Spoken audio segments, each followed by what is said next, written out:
guys, welcome to Gracia's Simply Living vlog. Today's cooking vlog guys, we are going to grill garlic herb grilled tuna sticks. Ayan.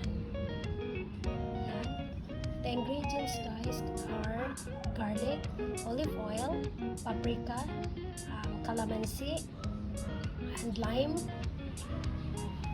and olive oil, salt and pepper. Ayan. Minarinate namin siya guys for 1 hour. And now, it's ready to grill na siya. And what about here is I have my shrimp. So, I have my shrimp guys. Marinated ko siya with soya sauce, lemon, paprika, olive oil, salt, and black pepper. So, ayan na guys. So, let's start grilling na guys. Hi guys, I'm back. So, ayan na guys. Mag-start na tayo ng ating grilling tuna. Yan, super yummy. Yeah. Ang bango niya because of the garlic. Oh, that's very yummy. So, yan guys. So, with my also my shrimp.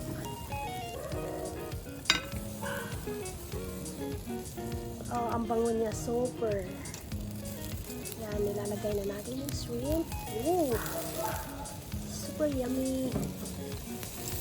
Ayan, guys. Ang bango niya. This would be very, very yummy guys, tuna.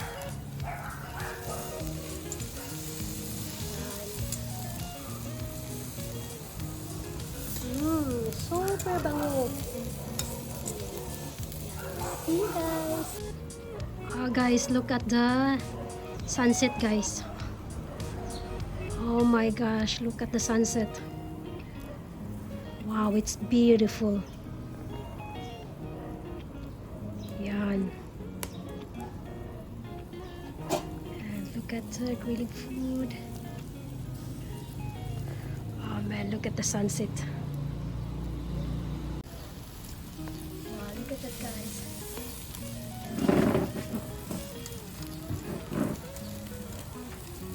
Oh, look at the shrimp. Oh my gosh. Oh, yummy.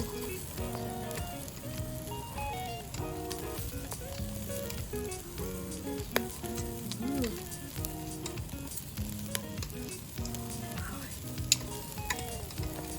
Dami na naman ako makain ito guys.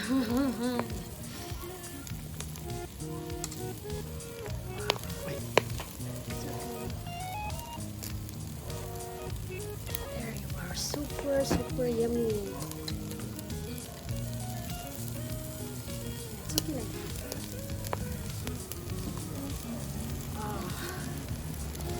about the tuna. Oh, look at that. It's a tuna. It's okay.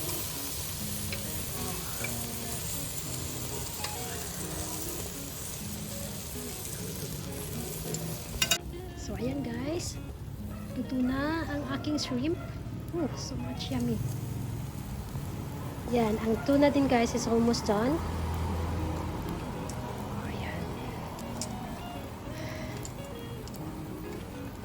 Oh, very, very yummy. So, ayan guys. Luto na ang ating grilled tuna and grilled shrimp. Oh, so yummy guys.